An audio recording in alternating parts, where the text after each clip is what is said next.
Hello दोस्तों, स्वागत है आपका धूम प्रोग्रामिंग में। तो आज हम पढ़ने वाले हैं हिडन कॉस्ट ऑफ कॉटलिन।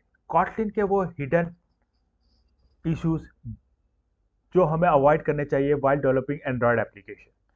सबसे पहले हम बात करने वाले हैं लैम्डा फंक्शंस की। लैम्डा फंक्शंस क्या होता है?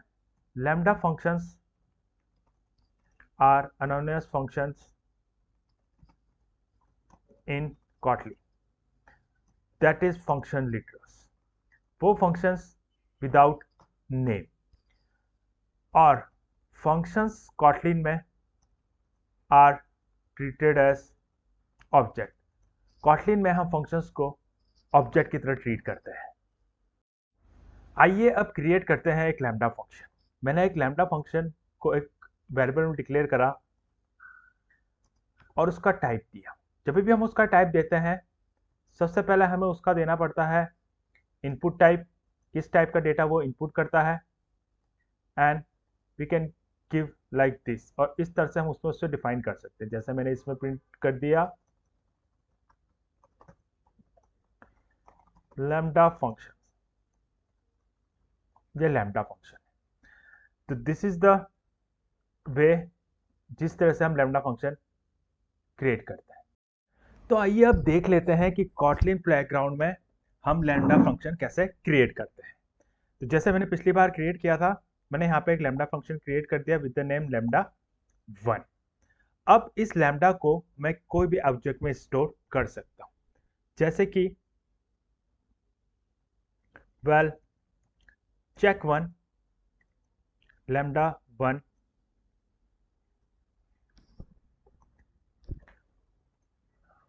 और इस लैम्डा को मैं किसी दूसरे फंक्शन में भी भेज सकता हूँ, जैसे हायर ऑर्डर फंक्शन में। और अगर मैं ये करूँ वेल चेक 2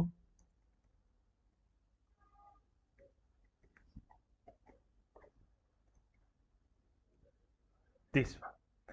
अब मैं एक और लैम्डा फंक्शन बनाता हूं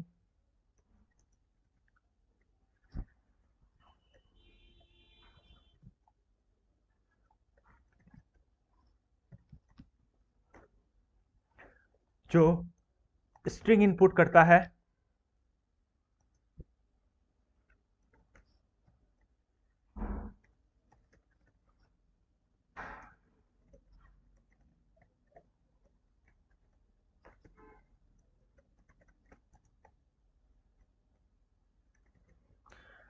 तो इस एग्जांपल पे मैंने एक लैम्डा फंक्शन का यूज किया जो स्ट्रिंग इनपुट लेता है एंड यूनिट ही आउटपुट करता है।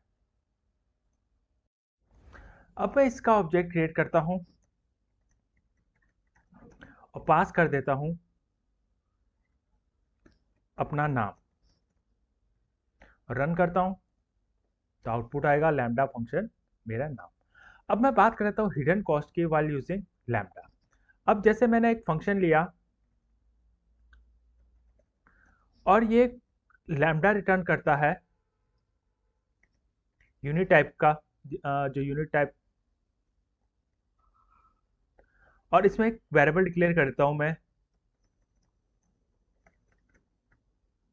और ये रिटर्न करता है एक लैम्डा।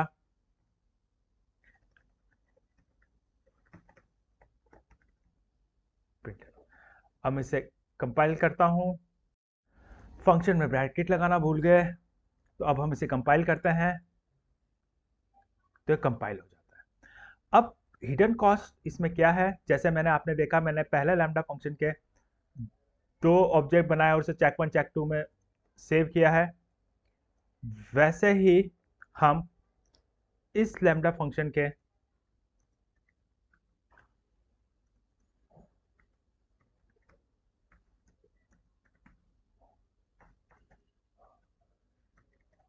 फंक्शन के ऑब्जेक्ट क्रिएट करते हैं दो।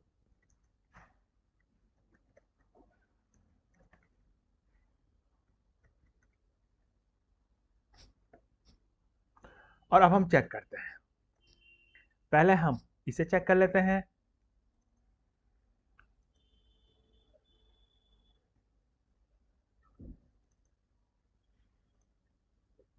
और ऊपर वाले को चेक कर लेते हैं।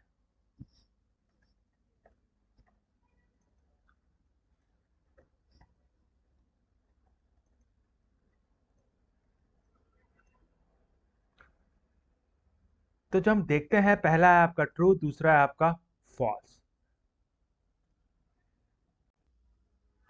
तो बात कर लेते हैं कि पहले वाले लैम्ब्डा फंक्शन का जब हमने ऑब्जेक्ट क्रिएट किया है तो उसमें ट्रू आया, और जब हमने दूसरे वाले का किया तो उसमें फॉल्स आया।